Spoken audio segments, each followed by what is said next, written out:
In this video, I'm going to show and explain a wide variety of strange phenomena occurring in our world today. It is well worth your time because it actually has answers.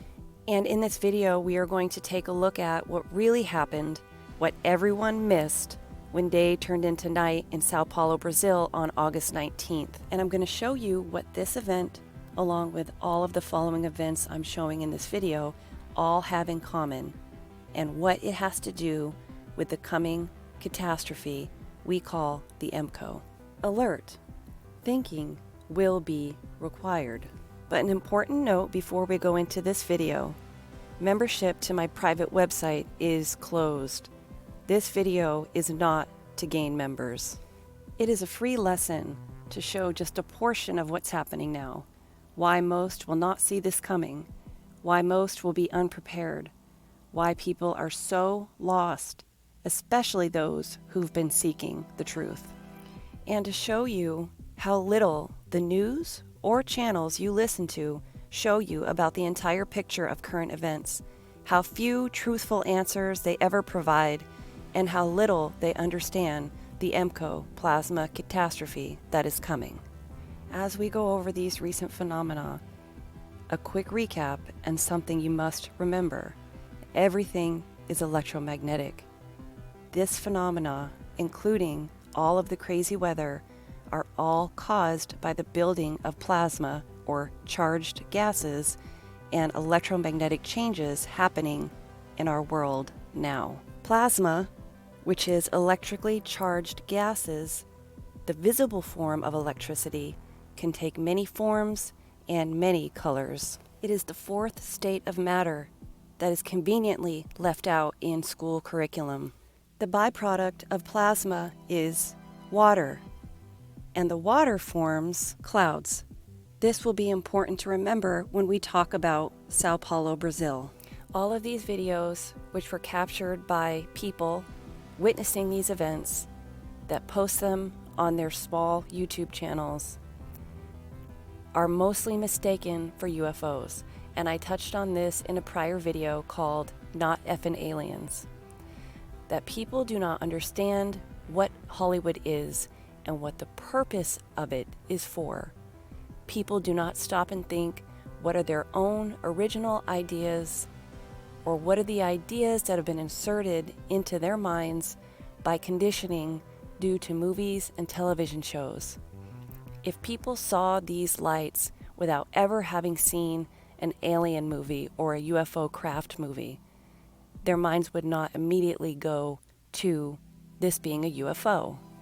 Now, why put so much effort into conditioning people that what they will see in the future would be UFOs? It's simple.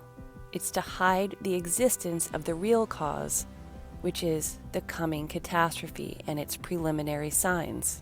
Now, these colored spots in the sky, along with the pixie lights that I've shown in prior videos, and now the emergence of orange and red lightning, is a clear progression that shows that the signs of the preliminary MCO are ramping up. This is being captured on a regular basis, but most people you listen to won't show you this stuff. They won't speak of it. You won't even know it's happening unless you witness it yourself. And I have to keep the length of this video somewhat manageable, so these are by no means all of the occurrences that have happened in the last month or so. These are just a few so that you get the idea. So if you're somebody who's witnessed any of these events or the ones that I will show later in this video in person, it's really important that you listen up and pay attention to the words that I'm saying.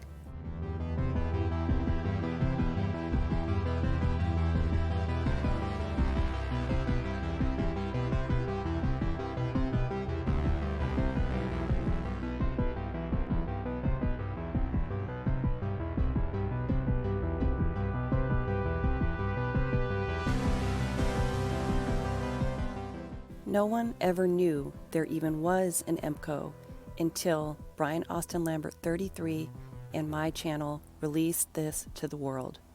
But releasing this information has had unintended consequences. it has enabled minions to come out of the woodwork to use this information for self-gain. Why is everyone so lost and far from the only truth that matters? Problem number 1. People don't want to have to think for themselves. They want someone to tell them what's going on. Problem number 2. People want to feel emotionally comfortable about their world, about the future, and about the possibility of a catastrophe in the near future. So they refuse to believe the reality about what's coming and frame it as a happy reset. Problem number 3. Instead of accepting the hard truth about our near future, people choose to form belief systems needing no solid evidence to stay in an emotionally comfortable place. Problem number 4. People think the person they get the answers from should be likable. They won't listen to or hear anything from people that they perceive as unlikable. Problem number 5. Channel creators want to profit, so they steal pieces of other people's work that they have absolutely no real comprehension of, waste your time, and fill listeners' heads with unfounded nonsense while pretending to have a grasp on what will occur, without sending you to the ones who really understand it. Okay, so on to problem number 6. Pride and greed prevents people from admitting when they don't understand something, so they give out bad or false information while pretending that they do. Problem number 7. No one is ever happy with what they have already been freely given. They always want more. And problem number 8. The world is full of cowards. No one has the courage nor integrity anymore. No one has the guts to do the right thing, especially if it negatively affects their money or their lives. Because of your humanness, you have been played. The problems lie with people. Controllers have used this understanding of human beings against the population, and that is exactly how they pull off this big of a deception for so long. To those who believe that the plasma will take out the bad and leave the good, you forget that these catastrophes have been happening since the beginning of time. Guess who's still in charge and who's still pulling the wool over everyone's eyes? The real problem is you.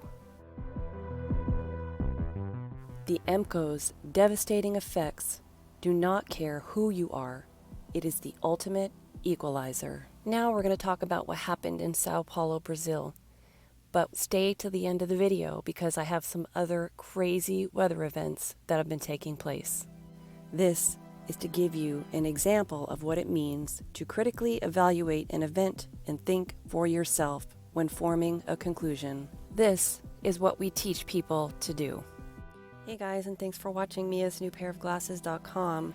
There's certain things that just stick in my craw, and I don't quite know why, but I know I need to investigate into it. And the thing that I want to cover is the story that has been put out, which is the Amazon fires causing Sao Paulo, Brazil, to be suddenly plunged into darkness due to the smoke from the fires. That's what they say. It is something that we saw and we looked into. So when I heard that story, my immediate reaction was, well, of course this makes sense, because we know there's been an increase of lightning and there's been an increase of fires, and the sun is burning hotter. It's drying out the vegetation quicker.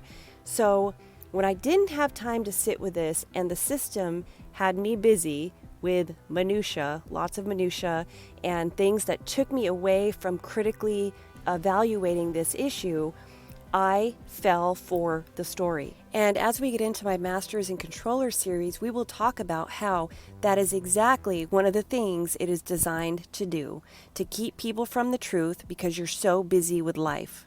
But we are going to take a closer look into this and what they said happened and what's really happening, because this is a big deal, and it's a great lesson, yet again, to go over these kind of things and not be influenced by the bombardment of the story that is put out there, to use your thinking mind to figure out what's really going on. So we're going to start by going over the official story of what they're saying about this event, and we are going to poke holes in their ridiculous explanations. Then I will tell you what this really is. And this is an article posted by the Washington Post. And while we go over this, I want you to pay really special attention to the things they are saying. In the height of daytime, the sky suddenly blackened and day became night in Sao Paulo. Sure, smog is bad in the Western Hemisphere's largest city, where traffic jams can stretch for dozens of miles. But not this bad. What was going on? Was the end near? Apocalypse, one person cried on Twitter. The final judgment is coming, another added. Mortar, one more person intoned. Experts tried to puzzle out the cause of the midday darkness on Monday, but their conclusion at times appeared to be conflicting, deepening the mystery. The National Institute of Meteorology said the city, which sits at an elevation of 2,500 feet, was, quote, inside a cloud. Others explained that it was a cold front. Metsol, a Brazilian meteorology company, said the culprit was smoke that had come in from forest fires in Bolivia, Paraguay, and remote parts of Brazil. In fact, it appeared to be a combination of all three factors: clouds, smoke, and a cold front that ushered in the smoke from distant reaches, plunging the city into darkness in the middle of the day. The smoke didn't come from fires in the state of Sao Paulo, but from very dense and wide fires that have been happening for several days in the state of Rondônia and Bolivia. The cold front changed direction, and its winds transported the smoke to Sao Paulo. The news highlighted the number of forest fires in Brazil, which rose by more than 80% this year, according to data released this week by the National Institute for Space Research. And everybody knows if it came from a space research institute, it must be true. This central Brazil and south of the Amazon rainforest region has been undergoing a prolonged drought, Alberto Setzer, a researcher at INPE, said in an interview with the local media outlets. And there are some places where there has not fallen a drop of rain for 3 months. Most of the Amazon was once considered fireproof, but as climate change and deforestation remake the world, wildfires are increasing in frequency and intensity, recent research has shown. And then they go on to end the article with the fact that wildfires in the Amazon are not natural events. They're caused by climate change and human activities, blaming deforestation and the like, getting everybody up in arms about those two subjects and throwing people completely off the scent of what's really going on. And if you guys have watched Brian's video on deforestation, you know there's a very specific reason they are doing that, and it is to mitigate the